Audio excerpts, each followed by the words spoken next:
Welcome back to Collaboration Conversations. I am so excited. Today is going to be so fun.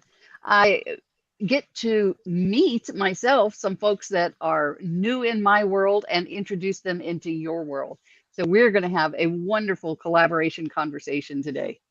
My guest co-host today, and we have guest co-host right now because my co-host Pearl Cox is out on an extended leave, and so we have the pleasure of having a guest co-host today, which is Mr. Eddie Sand. Some of you have met him already. He's been here before. Eddie is the sales communicator, transforming gritty sales calls into profitable conversations. Welcome, Eddie. Thank you so much, Regina, for coming back and allowing me to be here with you. It's so fun. So, It, yeah, I'm excited for today's collaboration conversation. Awesome. And you have brought us some wonderful guests today. So I might just actually change this up a little bit from what I was planning and what I Yeah, said we were going to do. So, do it. Eddie, since you've invited these guests, will you introduce them? Absolutely. My favorite part. Great guys here that you have present with you and with all of you watching live. Lee, let's start with Lee because I have him right underneath me. So Lee is an amazing collaborator. He is actually the founder of you see them right behind his connection revitalized business club. He's the founder of that. And one of the things that you'll appreciate about Lee, which when we connected so quick and it was wonderful experience and still is till this day, is that he is a heart-centered entrepreneur. He cares a lot about others and he's all about supporting everyone, especially in today's business world. So welcome, Lee. Thanks, Eddie. Welcome, Lee. So glad Hello. you're here. And then we have Stuart right next to Lee. Hey, Stuart, so glad to see you. So, Stuart, one of the things that them again, another heart center entrepreneur, and right, we attract alike, right? So this is my peeps right there. This is a real awesome individuals with an amazing experience and skill. And Stuart, it was a wonderful experience when we first connected. I remember, I'll never forget it. It was almost as if he got inside of me, took out what I needed to hear, fed it back to me very clear, and the light bulb went on. And it wasn't even planned. Remember, Stuart, the first day? I It remember was that, like, yeah. oh my goodness, Stuart, you've got an amazing talent. So, Stuart, what he does, he practically makes sure that you, as a person, as an individual, and no matter what you do, you have happiness and joy. And he does it in a way that he finds out who you are, your inner self, and picks what needs to get done for you to transform your mindset. And he does it in a way where it's just talking. He is an Wow. amazing listener. So, Stuart, thank you so much for being here because you also have a wonderful heart to support others and to make an impact in others people's lives. So thank Yeah, you, well, Stuart. it's great to be here, but I don't think I did that much. I think you did all the work. No, see that you see what I'm talking about? He kept saying that. So, what do you it's just this. I said, you Stuart, you just Just don't talking, like we're just having a conversation. That's yeah. He just basically I was amazed. I mean, by the way, he even gave me some amazing tips, including how to use that with my girls, right? And Mhm. how to actually help them and Yeah, it worked. Awesome. Amazing. So anyway, welcome, Stuart, and thank you so much for being here. it's good to be here. Thanks for the invite, and it's great to meet everybody. I appreciate you all being here today. Eddie, let's go ahead and introduce Bernard. We know he's having a little technical difficulty, but hopefully he'll be able to join us along the way. Do you want to go ahead Yeah, and tell him a little bit about Bernard as well? yeah, sure. So Bernard, he is a philanthropist and a heart center entrepreneur, uh, serial entrepreneur. And what I mean by that is he's out to support communities. Mm, When we first connected, he was actually supporting a children's school community in somewhere in Africa. I can't remember the exact place, by providing them with dresses for the girls, right? Wow. And he has this power, this ability, this skill to gather the right individuals and to make it work and to make it happen. He is actually one of the a part of the where he travels. Oh my goodness, Rotary Club. Oh, If okay. you're familiar with Yeah. that, Yes. well, he's Yes. part of the #1 Rotary Club. So if you Right. that will tell you a lot about his heart as well. And currently, one of his projects now, again, looking to make an impact in the community, and this time he's making an impact in the world, is talking and discussing how he and others can resolve the issue of microplastic.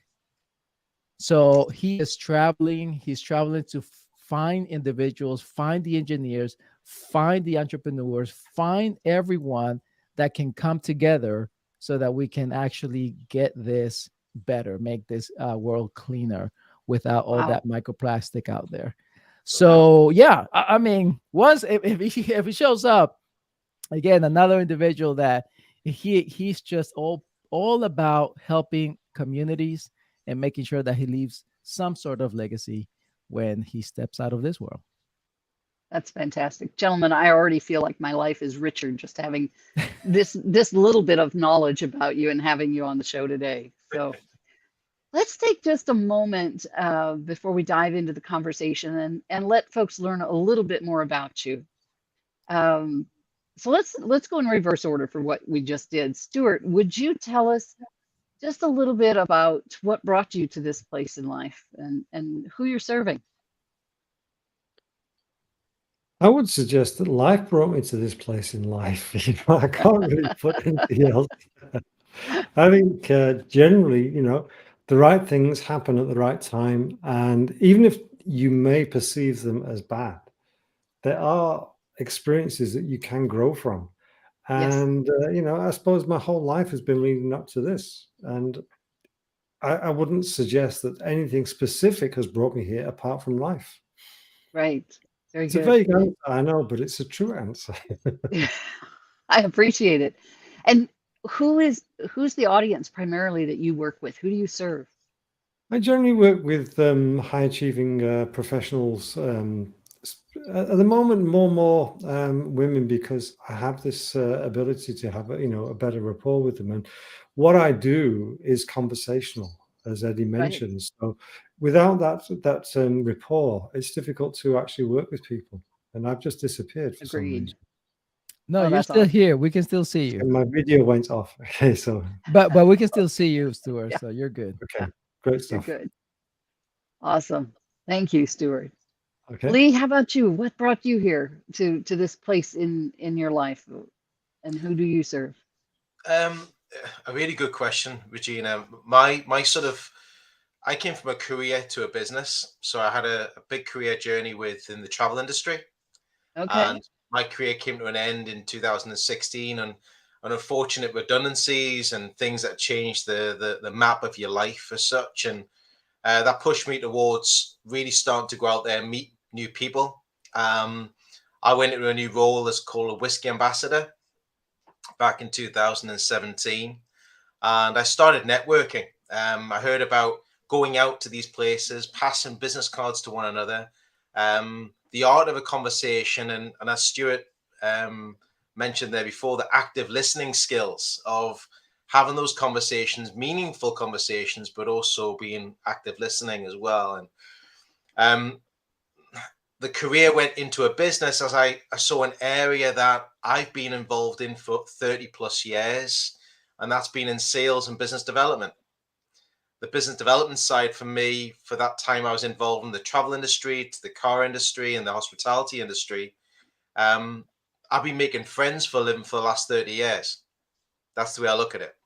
Yeah. Um, so my career went and started a new business in 2017, created an idea, kept working on it, and it started helping sort of SME business owners.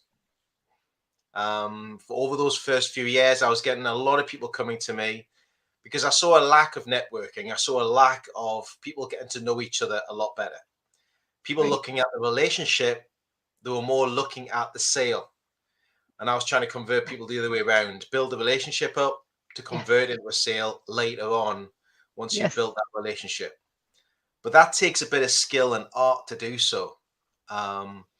So to keep it short as well, because we can talk about throughout this afternoon's collaboration call is, you know, the business started to grow and I started working with people on a one-on-one basis. I created a membership program. And when this lovely pandemic kicked in, I embraced the world of virtual and not in person. I was embracing the virtual world. And that's how I came across Eddie and had those Okay. conversations, bridging across the pond, as I like to call it. Yes. And to me, the pandemic working online opened up a global audience for me as well, and many people to Agreed. speak to. Yes. Because my previous career was based in the state. Well, our HQ was based in southwest of Boston, so in a Okay. place called Providence or Pawtucket, and we had a UK office in Uxbridge. So I was traveling a lot of connections in the United States, so it was quite easy for me to meet a few people across there as well. So Right. the type of people that I serve is really SME marketplace, a small business owner, Okay. professionals, key decision makers, Right. CEOs, COOs, working with teams and individuals to give them an audience and a platform to Right. meet new people and start conversations. Very good. Very good. You know that there have been a lot of horrific things that have happened over the last 2 years with COVID, but there have been a lot of really good things as well. You Yeah. know, technology probably took a 10-year jump, right? And this opportunity to become global, uh, that any business can be global. And gosh, I'm sure your networking business expanded dramatically with that, I would Yeah, think. it was interesting really because, you know, it was built around Scotland, around about Glasgow, on the west coast of Scotland, that sort of area. And what happened with the online, it just broke down the boundaries. And that opened up connections in Canada, United Yeah, States, South Africa, to the Netherlands, to Australia, to New Zealand. Everybody was joining in online. And the online model is something that's going to stay part of me for the foreseeable future. Yeah. absolutely. Absolutely. I always say this is the best time in the history of the world to be in business. Hmm. You know, the opportunities are greater than they have ever been. Very So, true. yeah, Very true. thank you, Lee. You're Eddie, welcome. take a moment and tell us a little bit about your journey and who you serve. Yeah, thanks. So my journey, well, it's all about people. I enjoy people. I enjoy meeting new individuals and building up that connection right away. It's just I'm a people guy. And that's obviously how I ended up in sales. you get you get to meet a lot of people, and one of my passions has always been to be able to leave a good feeling after meeting someone, and I still do, no matter whether I help them immediately or just got them in the right direction. And that basically came from learning a little bit about human psychology, right? Just understanding how our mind works and why people do what they do and say what why they say what they say. And it took some learning, and I still love to learn and dive into making it better when we have conversations, when I have those conversations, to make sure that they feel like they're being heard. It took me a while to learn the listening skill, especially in sales, but now I feel that, yeah, this is the part that in sales, if you are a true sales professional, what makes it good in your lifestyle is that you have that skill and ability to listen and even to ask the right questions so that you can get clarification. Yeah, And that's what I do, and that's who I help. I do help those solopreneurs, the small business owners who don't have the time, or don't have the guts to go through sales process and calls and follow-ups and right a cold outreach. I help them. I help them either by giving them certain processes that I have created throughout my experience, teaching their sales staff or whoever is in charge of that, or just hire me and I do it for them, and leave them with a good process once I'm done with a kind of like they can, I think it's called fractional sales consultant, Right, fractional sales right. VP, marketing VP. And Right. that's what I enjoy doing. That's what I do right now. Awesome. Um, so to kind of go from everything you've all said here, the place that my mind is going right now is, what do we say to people? Like Eddie was talking about, people that don't like to do the cold calling, or don't like to make those cold connections. Lee, a lot of people who come to networking events have no idea how to introduce themselves and how to create that conversation that's not just a, okay, that was nice, goodbye, you know. And Stuart, what can we say to people to help them understand how they can begin to make those connections and to create those relationships that we were talking about? Who has a thought they'd like to share on that? Stuart? Well, I'd like to just suggest that one of the biggest skills in any communication is listening, but not listening with your ears only, listening with your eyes, listening with your body, with your energy, and reading and fully understanding what the person is communicating to you. Because it's only by entering their world that that you can have a conversation. And a very, very good example of the way language is so fallible is chair. We're all sitting down. We're all sitting on a chair. But what chair are you sitting on? It's not the chair that I'm looking at, in my mind. Right. It's a different chair. So, language is just a set of labels. The Mm. real message comes from the body, from the energy that we've got in ourselves. And it's by listening to that and seeing how the face, the body language all works together that we can get a full picture of what the person's talking about. I You love know, that. that Stuart. This is where I appreciate you showing up, and I'm sure we won't get so much of it today. But Stuart is definitely a master at listening. I can tell you that right now. Exactly what he just described is exactly what I envision, what I remember and visualize in my head, that what we had. He took the time to listen, and somehow, he knows the how because I don't. He was capable of not only telling me, giving me the feedback, but giving me what I needed in precise words. It wasn't too much and it wasn't too little. It was just right. Just right. So yeah, yeah. What a great skill and talent. And Stuart, I would add one word to what you just described there too, in terms of the ways that we listen, and that would be heart, to listen with our hearts as well. Because if we're listening with our hearts, there's no judgment, and we're really trying to understand where that person is coming from and what's going on for them. But yeah, that listening is so important. So Yeah. important. And it's a shame that we're not taught it at a very young age. We're just assumed to be able to listen and understand, and we're not taught this, and it's crazy because Yeah, it's a fundamental skill of life. right. Never mind It anything is. else. And there's such a thing as well, though, Stuart. I 100% agree with everything you've just said there. Is that the active listening skills is part and parcel of what many people, unfortunately, don't do in networking. Mm-hmm. And what I mean by that, when they go to networking events or they're going to meet people for the first time, they're not doing the cold call, but they're just going in to sell to a room, or they're Yeah, going in to look for the sale. And I say this quite a lot. It's got to be the long-term opportunity you're looking for.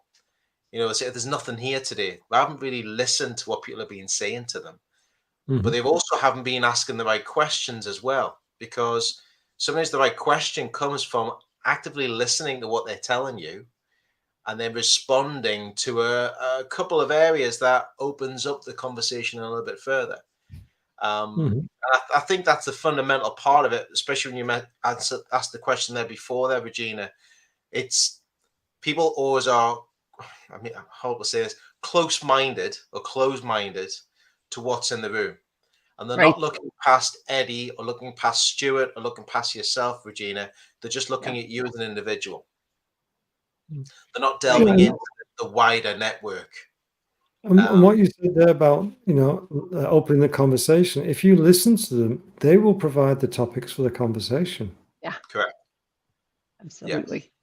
That is true. That is one of the things that I find a big mistake in the sales calls videos that I review, and it's very common, is that they are following a script and forget to listen to those topics or that area that they need to dive in further.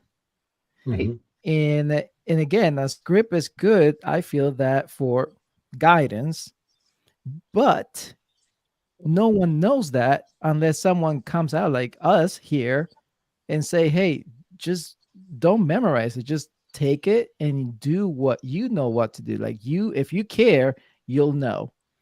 And so, yeah, but listening to those topics, they'll tell you what to talk about and how to support them. The same with any conversation, right? I've been to many places. Sometimes it's nice to have a preset amount of questions that you want to ask people, but then have them ready that they come across in a normal way. About being you, not the robot, being you as an individual. And you speak to so many people when you speak to them on the telephone, they're sticking to a script and they won't deviate from that script whatsoever. Something for me in my sales career, as I mentioned before, it's about meeting the individual and getting to know them really well. So you've got to have the right questions, like Stuart's saying. They will tell you the answers if you ask them the right questions, and it makes the conversation so much easier to actually identify an area that you could help them with. And I think I've got a funny little story about this, the scripts and the sales things, because as I probably mentioned earlier, I live in the south of China, and the normal language here is Mandarin, and quite often I'll get sales calls by phone. And you must just imagine the fun I can have when they just stop me halfway. Sorry, can you speak English? They're just stuck. They don't know what to say. So they start at the beginning again. They go through again, and then you start again, and eventually they just give up. Very cruel, Sometimes these telesales people are a little bit of a nuisance. So you have fun with that? Yeah, I taught my students this, and they said that's a great idea. So they started doing it. Well, what you've all just said makes me think of, if you're just following a script, AI could do it, right? You could have artificial intelligence make that call. If you're just following a script, if you're not listening, how many people would that AI close? Right? So I'm a techie guy, and I can tell you, I have researched and used tools to somehow bring those connections closer and faster than my time that I have the time for. And I noticed a pattern with those companies. The ones that are okay and they're still fine out there with the social media platforms are the ones to still use certain scripts. The problem I have with that is that people will go get that tool and follow the scripts and end up shutting down that amazing software because of the scripts that they are providing their own. So they're basically shooting themselves in the foot because they're providing something that is scripted, and AI cannot and will not ever be able to have pure, genuine conversations to collaborate with the world.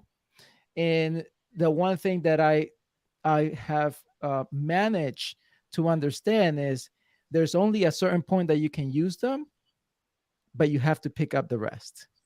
So again, AI and the tools out there are great as long as you know that your personal touch does not disappear. You Right. need to combine those two.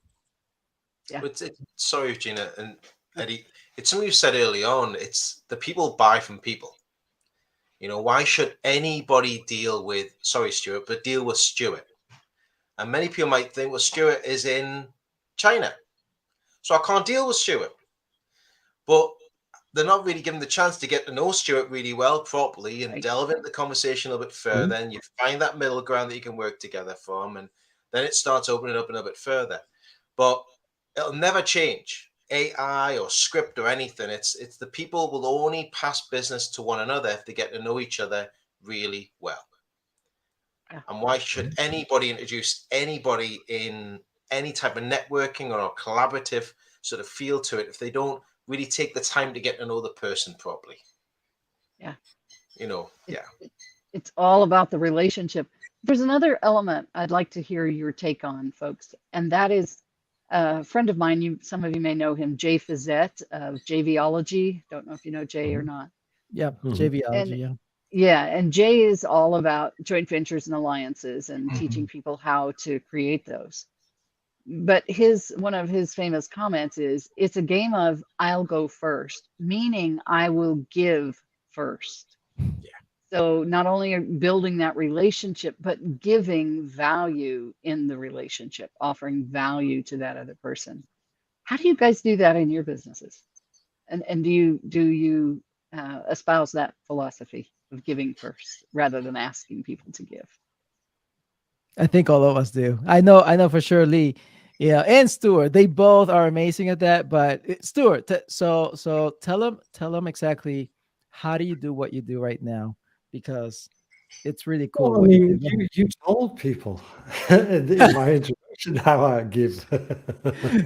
He is a giver. Go ahead, Stuart. Give But, him. Give you him. know, Give us. at the moment, I'm reaching out to a lot of my connections on LinkedIn and offering them, for want of a better word, a happiness call. You know, free 20 minutes conversation with me where I can help them find something in their life which they can then use as an energetic symbol to create happiness in themselves or rekindle the happiness. And, you know, it can be anything. I mean, there's one person I spoke to, a pillow. Wow. She's got a symbolic pillow in her mind that she can use to blast away all the problems or whatever, because, you know, it's got a connection in her life. You know, Wow. we've all got something, and it's just a question of talking to somebody and letting them, you know, really rekindle it, and then you can anchor it and use it as a wonderful tool. I mean, when I was doing some training, one of the trainees with me, my fellow trainee, he anchored a happiness thing with my hands. So every time I do this, I just get this energy going through me. You know, it's just wonderful. Wow. See And what I'm talking about, guys? The Stuart is like, come on, a pill. You know, again, it takes that skill, right? He is amazing at that skill. But going back to your question, listening and having that conversation. That's it's the what listening it is. skill. Yeah. Yeah. And going back And to what you were asking, Regina, like what, how does he make that initial, let me give something? Come on. Right. A happiness call? There you go. Like, Yes. I can picture Stuart being outside and having a sign, free hugs. yeah, I don't do the free hugs bit. I've seen people do that. I'll stick with the calls. Yeah. Look, dude, that's amazing. I know that's what you do, and I think that's so crucial to today in our society, especially in our digital society, that we all need not only that personal connection, but someone that can listen, and on top of that, makes us feel good after that conversation. Come on, that's like. Anyway, go ahead, Lee. Do you know one of the things that I've spoken to a lot of people and a lot of business owners over the last months, years, etc. And one of the biggest challenges everybody all of them have, is time. So gifting happiness in a call, I think, is great, Stuart. Yes, But also the gift absolutely. of time is even more. You know, give me some of your time and I can give you something back from it. Mm. And I've always had a big love of abundance, of saying to give something first, to not expect to receive something back Right. straight away. Exactly. You know, the easy thing for me to do is, who do you want to speak to? And I've done it in some of my calls. So can I just introduce you to them? Yep. Are you sure? Yeah. It takes me 2 minutes to introduce you to them, but you've got to do the rest of the work and get the phone call with them. But I'm Yes. gifting you my audience to speak to, who want to speak to you. Mhm. You know, and I think that is so important in this day and age that we're living in right now, that, dare I say it, people forget about it so much. They forget about it so much, and they forget about, it's actually a gift to speak to somebody to find out about their life and their story, Yeah. and where Right. they are right now. Because, like what Stuart's saying, to give somebody time to listen to where they are, it's one thing that just changes their life for them, if that's the case. And it could be Exactly. that People thought. don't have time to listen, do they? No, Wow. They don't take time. They don't Yeah. take no. And Yeah. going back to what you said, Lee, if you're not listening, you don't know who that right introduction is. You have to be listening to who they are, and then thinking about, who they are and what they're needing, where they're at in their life, to Yeah. know who it is that would be a great connection for them, rather than, just not giving them 5 of your, connections. You want to give them connections that are going to make a difference in their lives, right? Here's another thing, though, Virginia, as well. And I think it's so important that you can give the connections to people, you can introduce them to them. And people normally think in business, I've had one meeting, thanks, Stuart, thanks, Eddie, thanks, Regina, that's it. They forget that there's another meeting to have in a few months' time. How did you get on? Stuart, did you get the introduction to Eddie? How did you get on with Eddie? Was it a good conversation that you both had? Yeah. What did you take away from that conversation? Finding out about what they've done in those conversations as well. It's things like that I speak about quite a lot. And people go, oh, forgot about doing that. Really? Really? Did you not phone them up and say, hey, Eddie, thanks very much for that connection that you've made with me? Or, just that little detail makes a big difference.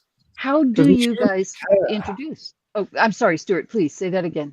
Just it shows you care, and it's genuine. Yes. Yeah. Genuine. What's your process? What's your process for making those introductions? The physical process. How do you go about it? Stuart? So, for example, Stuart?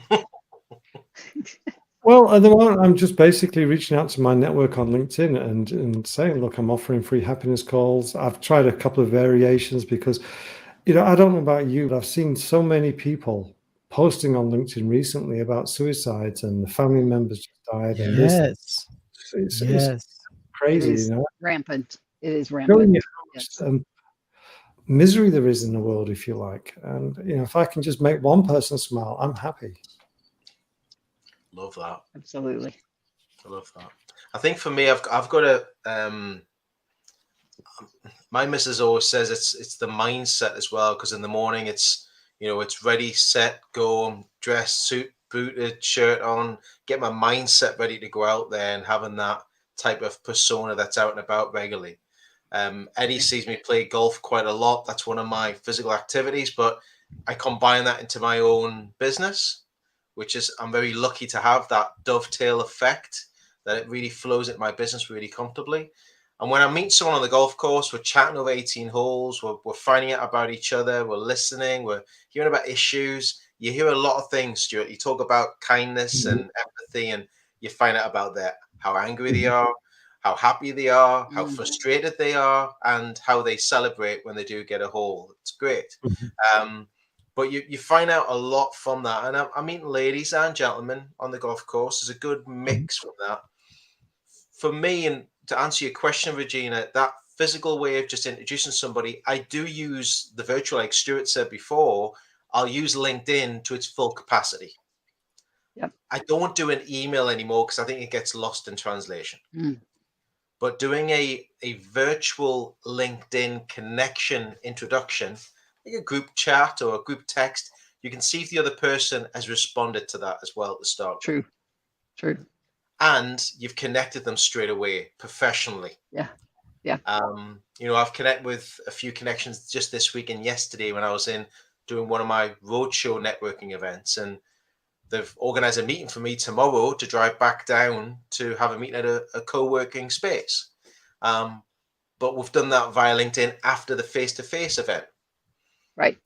So yeah, I always do a process through virtually and then meet them face-to-face and do the introductions. And I'll follow up with you and lead with that because, again, we all need to make sure that that's the process. But I will tell you that as I go through those processes on how to collaborate, you need to keep track because it is becoming more difficult when you get to meet a lot more people, and they introduce you to others, or you introduce them to other.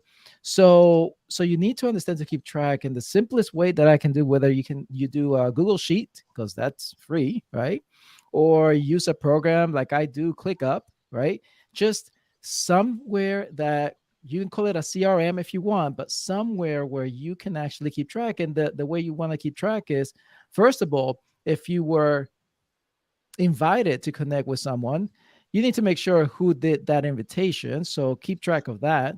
Yeah. But if you're going to go and meet someone, you need to also understand, having in mind, okay, why are we having this conversation? Like what's actually aligning us to have this conversation? And you need to realize, either are they going to be some sort of partnership or some sort of platform or advocate about what you both do or you do. So you need to keep that type of track, because if you meet someone and you don't think immediately, I've done that many times, I cannot remember the name, but I say, man, I know I have someone. And if you're tracking, no matter where you're going, you can easily search, let's say someone, a coach, let's say a successful woman, just something that you can just type in and say, oh my goodness, yeah, this person, she told me she's an executive and success. So I can, this person connect to Stuart. Or, oh yeah, you know what, this person, small business owner, and keep track, like, where are they, right? How did you connect? UK, oh cool, closer to Lee than to me. So again, it's very important to understand the whole process, but if you're not keeping track, you will be overwhelmed as well. And you probably won't do it. Like Lee said, you'll forget to say, hey, what happened over there? Or how did that go? Right? So you'll forget if you do that. If you don't. I think as well, there's a way with LinkedIn, like LinkedIn, especially when you look at it, there's no way you can pool people of where they are and your group of connections. It's all put into one big pot. Mm-hmm. And I think you're right. Having a spreadsheet of the names and first contact, really important. Location, their details. I mean, on my phone, I'll keep different groups in there of different people that I've met and put them into those groups so I can delve into it. And even with my own business with Revitalize, I've got a members directory, which you know of, Eddie. So that's right. Members are in alphabetical order by service and name. And it was funny, a little story. I showed one of my members just on Wednesday evening. They went, I'm looking for such and such. Go to the directory. Boom, done within 2 seconds. Nice. And nice. She wanted to pass her details on to somebody who's just spoken to. I says, bang, there's your digital business card. They sent it to the person instantaneously within a couple of seconds. And then that turned into a business opportunity for them. I was like, that literally took you 10 minutes maximum. And that's crucial. It's having places where you can have it all. I mean, I'm showing this because the good old fashioned diary and having good a old fashioned and going in with a notebook, right? Right. With a notebook. Yes. This goes everywhere with me. I even had my cup of coffee on it today, walking around with it on. So it's great as a tray. It's brilliant as a fan, and it's fantastic for taking multi-purpose. You can slap somebody with it. I think this is a great concept, though, that you guys have brought in of the record keeping and the tracking of it. Yeah. I think that's something most of us aren't thinking about. Um, yeah, This part of what if you mind me just saying here, part of what I talk about, and also part of the programs that I run, I talk a lot about, gathering the planning, the balance, and the timing. And the biggest challenge all business owners, SMEs, even directors of business, high-powered directors, time is their biggest challenge. Haven't got enough time to do that. yeah, Well, allocate the right amount of time and you'll be more effective at what you're trying to do. And in networking, people always have that. Haven't got enough time to do that. Well, we've all got the same amount of time during the week. We've all got the right right. amount of time each day of the week, and you could work 5 days. But you've got to be able to allocate the time to make sure it's all measured properly. And following up is one of the big ones. If you've got a Yeah, process and you stick to it and you track who you've been meeting, you can use the virtual platforms or LinkedIn with a full capacity. And there's ways and means of doing things on social media that will make your life easier in regards of following up and tracking who you've met in the last week. By doing a post and tagging people into it, and then going back over right. the post through the week and going, oh, that's who I met this week. Yeah. Or little Nice, reminders, as Eddie nice. knows, or, there's Clubhouse, there's many things there to use with it. But I think tracking from even an SME who's just starting off in their own business, it's so powerful. Yeah. And the other piece that you mentioned there that is so critical that most of us don't do well, and I'm going to ask Stuart how he does this in just a second here, but the piece that we don't do well is the follow-up. And sometimes I find, events are coming so quickly that if I'm going to be able to follow up with everybody that I met at a certain event, I can't take on this next event because I need time to do that follow up and build those relationships that I've just started without it getting just so overwhelming. There's so many that I can't follow up, and now now it was a waste of time to go, a waste of wasted opportunities. How do you do the follow up, Stuart? How do you stay on track with them? Well, obviously it starts with keeping notes or list, or having a CRM or something where you've got the people. But the danger with a lot of CRMs is that they get too complicated, and that takes up too much time as well. So Yeah, there's a balance you've got to find. You've got to Guilty. find a balance. yeah, And you definitely. make a point about the going to too many events, Yeah, and then being overloaded with people. right. Because if you don't spend the time to nurture the relationship, then what are you actually doing? Yeah, So Yeah. it's a mindset thing, I think, that you've got to work on to do it. And sorry, Lee, you good were going to say. point. No, I was actually going to agree with you on that one because you've hit a great point there. Sorry, Regina and Eddie. Stuart made a great point there. Managing the people who you're meeting. Yes. And in networking in general, in business development, how can you manage them if you can't maintain them? Mm. And if you've got too much, how can you do the quality versus the quantity? Yeah. And I need to meet loads of people. Yeah, that's great. You need to meet loads of people, but you need to do it in sections and chunks. Mhm. If you go to an event, there may be 100 people. I always say, my first ever event I went to, there's 100 people in front of me. I'm not going to speak to them all. But I saw some people, like Stuart was saying, they were firing out their business cards to everybody and they wanted to meet everybody. Yeah. And it's Yeah. so true, Stuart. It's that management. It is. And that same philosophy comes through in particularly in newer businesses of I've got to have all of these clients, just like I've got to have all of these connections. And I was working with a gal this week and she said, I need 8 clients. That's all I need. That will serve me very well. I need 8 clients. And a Mhm. lot of times we don't stop and really look at that. And we're just out there hungrily trying to get all of this in that we can't even serve. Right. Here's a great one for you, and Eddie and Stuart, you'll appreciate this as well. Say with yourself, Regina.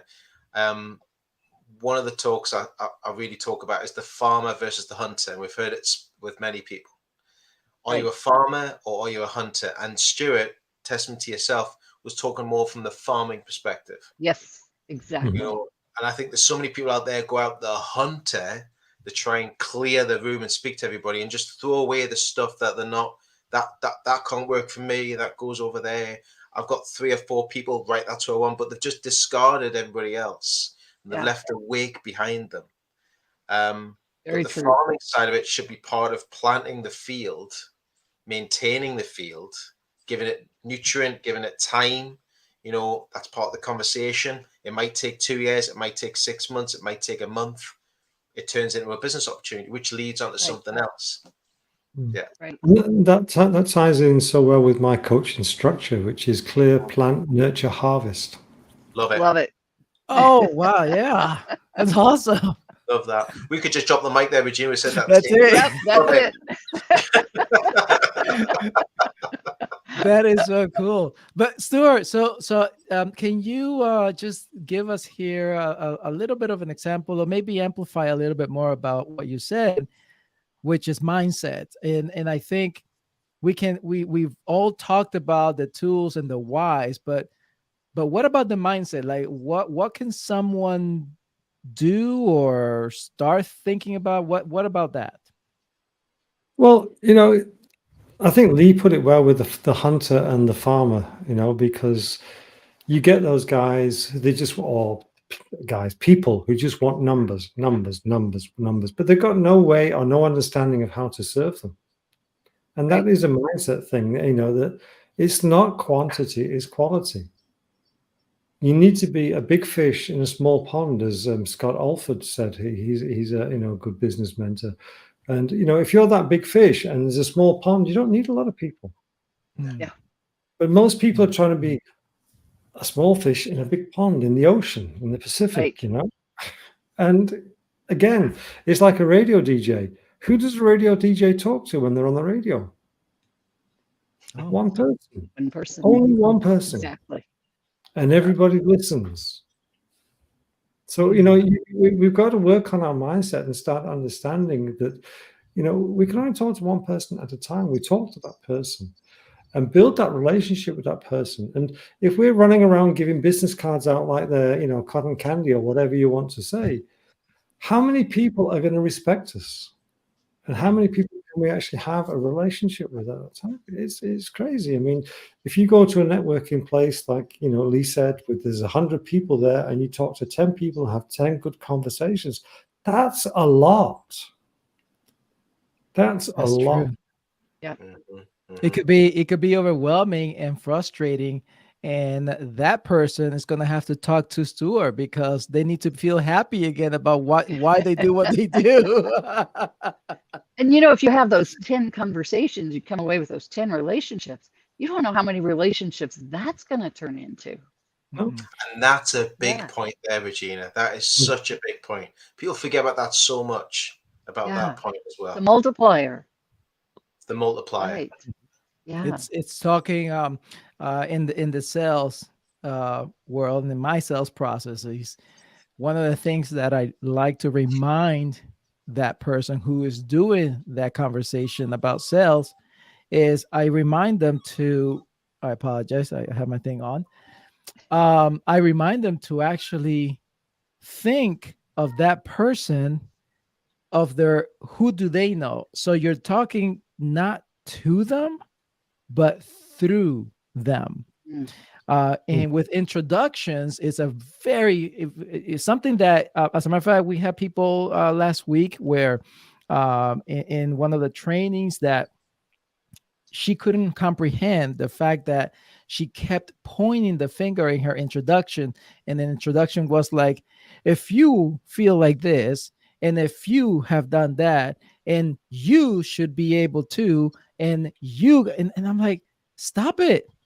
It like you're not talking, even though she's talking to a group, it's like you're talking to you. I said, no, you don't need that. You maybe need to come back and rephrase your story and say, you know, I was the one in this situation, and I know many out there are the same way. And I'm just hoping to connect with them. So if anything that I say resonates with you, let's talk afterwards instead of, by now you need this, but learn. That's the whole idea, right? Learn to speak through the audience or through the person, because you never know who they know. And that's absolutely good that you said that, Lee, and Regina, all of you. You start making me thinking about why even hesitate to try to make everything work, and how many people I can get instead. Just make that solid connection, because you never know who you're talking with. And that right there turns into a ripple of impact, right? Like a lot of people from that point on. So, yeah. Here's another thing, just a thing about that. You just touched on a point there, Eddie, and I don't want to bring this in here. We talk about who do you know? And there's a phrase I use regularly, and you've heard me use it as well, Eddie, at the events and everything. Who knows what you know? Mm-hmm. And just in general itself, when we walk away from this meeting, or anybody watching in or listening in, when was the last time you spoke to somebody and really got to know what they know? Because we've all been in this position where we've gone to a networking event, we've gone into a one-to-one meeting, we've gone into a conference, and we get a message coming through our phone, a text message or an email. Just speaking to somebody the other day, and this is perfect for you because they've listened to what you're about and they've took on board who you are as an individual, but they actually understand what your business is. And I always challenge everybody I speak to. If you spoke to 5 of your contacts today and you asked the question, what do you know about me and what do you know about my business? And just go quiet and just let them tell you what they know about you. If they don't know anything about you, you go, hang on a minute. They're not really telling the right people about me. They don't understand who I am as an individual. Right. They don't understand my business. It's great research. That's really great good. research. Yes. That's also true within families and friendships as well. Yeah. People don't know the other people. They never take the time. They just have their own vision of what this person is, but they never take the time to actually listen to them and discover the truth. It's a very, very powerful point. Yeah. I mean, there's so many people out there that set goals and aspirations they want to achieve, and I want to get this by this date, I want to get that by that date, and this, that, and the other, but they're not thinking about the people who are around them who can actually make their lives a lot easier. But the connection, we build all our networks and our circle of networks, and they go, yeah, you're part of it, but you don't know me properly. Right. You may think you know me properly, but you don't know the individual properly. You haven't spent the time with them to really learn. And it's true. Family, friend, personally, and also business. It goes hand in hand. Yeah. It takes time. It takes time. It takes effort. And I believe as leaders, leading the way of having this meaningful conversations, it's up to us to continually have this type of discussion, this type of collaboration that we're talking about now, because people need to remember that there's a person behind the screen. There's a person behind that phone, or like Stuart said, I think it's so important. There is actually a true person behind those eyes, when you're physically looking and paying attention to them. So yeah, we need to come back. One of the things, part of my mission is I always talk about bringing back the genuine conversations. That's part of my mission, because I like it, but I also see the need for it.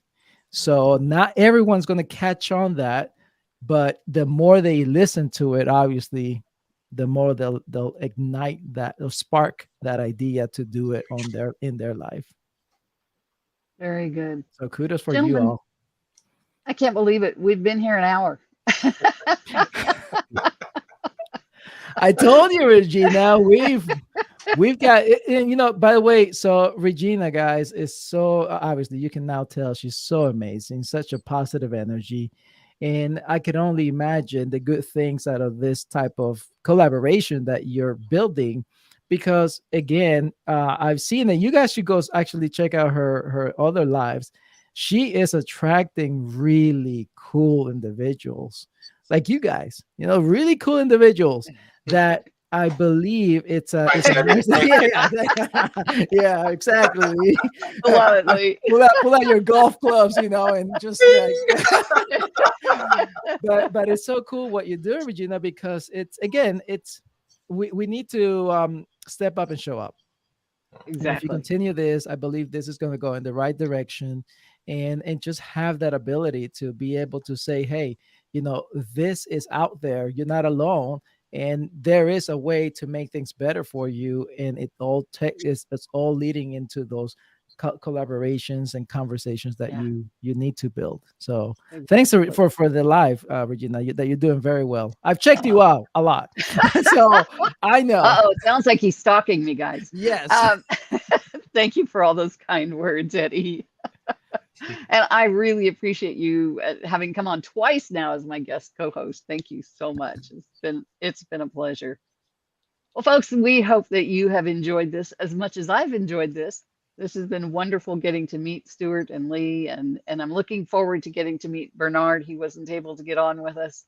So looking forward, we'll have him on another time when we get that. And Eddie, thanks again for being here. And we'll see you all again next time on Collaboration Conversations. In the meantime, go out and have some good conversations, listen, and see how you can serve others and build your relationships. Bye-bye for now. See you, everybody. Thanks very much.